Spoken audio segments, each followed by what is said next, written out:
Komiði sæl. Í dag ætla að skoða gæðakerfi og gátlista byggingarstjóra í byggkerfinu.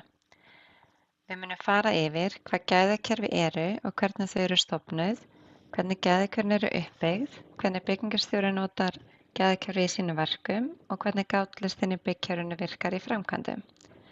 Gæðakerfi eru mikilvæg fyrir allar byggingarframkvæmdir til að tryggja að verkefni standist lögbundnar kröfur og samningsbundnar skuldbindingar. Gæðakerfi eru lögbundin og tryggja gæði byggingarframkvæmda.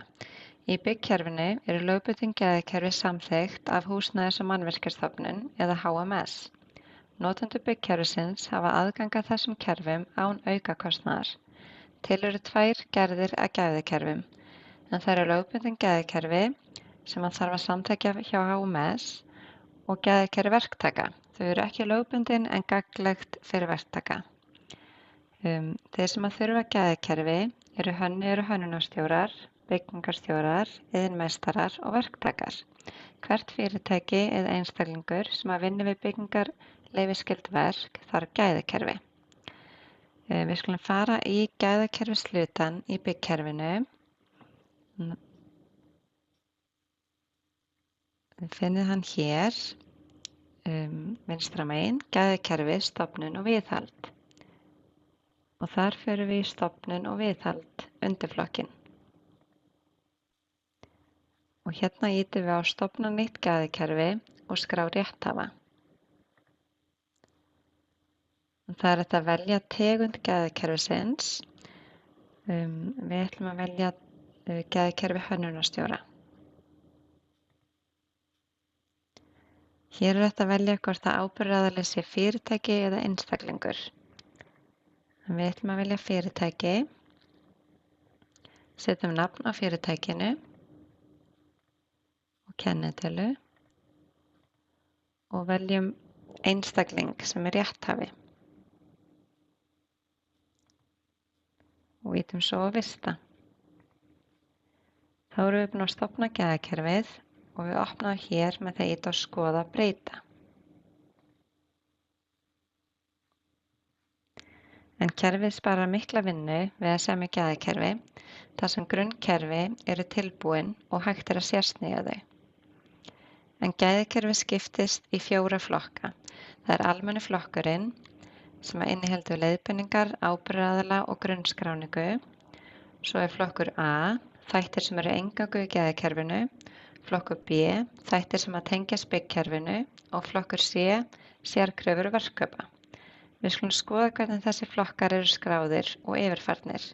Við skulum opna flokk A. En hér eru lagalegar kröfur og samþykktar lýsingar á gæðakerfum. Við getum breytt lýsingum og sérsniðið ef þörf krefur. Við skulum skoða það.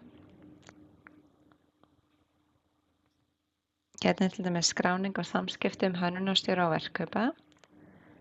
Við getum bætt við línu.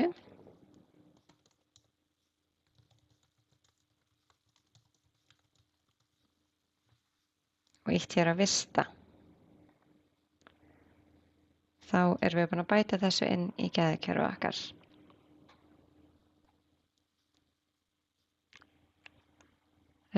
Svo skulum við opna flokk B. En hér tengist gæðakerfið öðrum köflum í byggkerfinu. Til dæmis verkdagbækur og vottanir. Við getum skoðað það. Hérna er til dæmis gátlisti samræmingu hönnunargagna við reglur og staðla.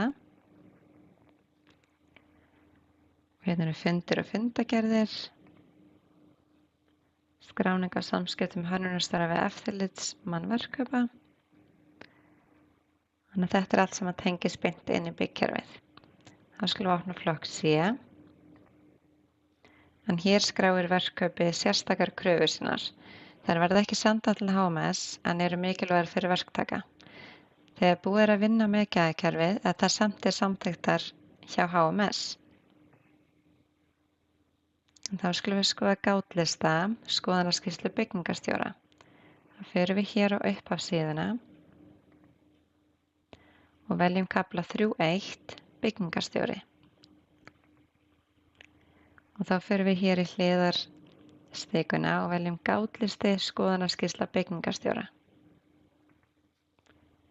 Og við ætlum að stofna nýjan gátlista. Og það gerum við hér með því að stofna gátlista skoðanaskýrslu. Og við ætlum að gefa gátlistanum heiti, viðeigandi heiti, segjum að við sem að fara yfir fyrstu hæðina og tengjum hana við áætlun.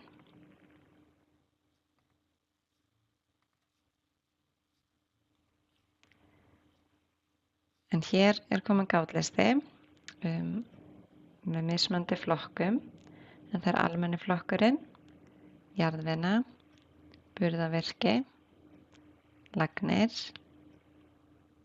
raforkuvirki, frágangur innanhús, frágangur utanhús og frágangur lóðar.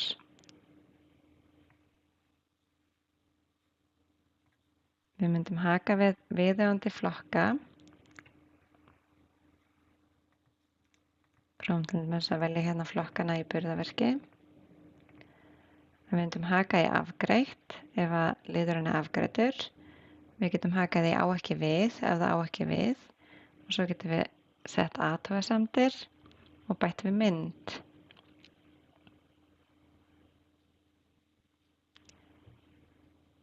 En þennan gátlista getum við vistað. Við getum vistað hann sem PDF. Þá fer hann hérna inn á gagnasvæðið. Og svo getum við einnig opnað hann hérna sem PDF. Og við skulum kíkja á gátlistan. Og þá lítur hann svona út. Við sjáum að í burðarvirkisflokknum búið að haka við allt.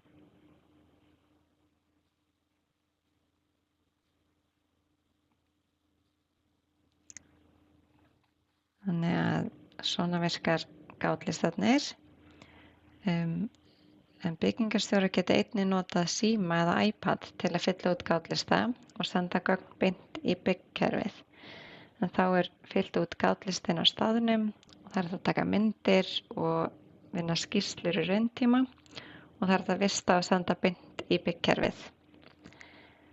En í dag erum við búin að fara yfir hvað gæðakerfi eru og hvernig þau eru stofnuð, hvernig byggingarstjórar geta notað gæðakerfi í framkvæmdum, hvernig gátlistin tryggir að framkvæmdin standist allar kröfur og hvernig hægt að skrá beint í síma eða iPad á verkstað. Ef þú hefur spurningar, skildu eftir athugasemd hér fyrir neðan eða hafðu samband við okkur á hannar@hannar.com og fylgdu okkur svo fyrir fleiri kennslumyndbönd. Takk fyrir!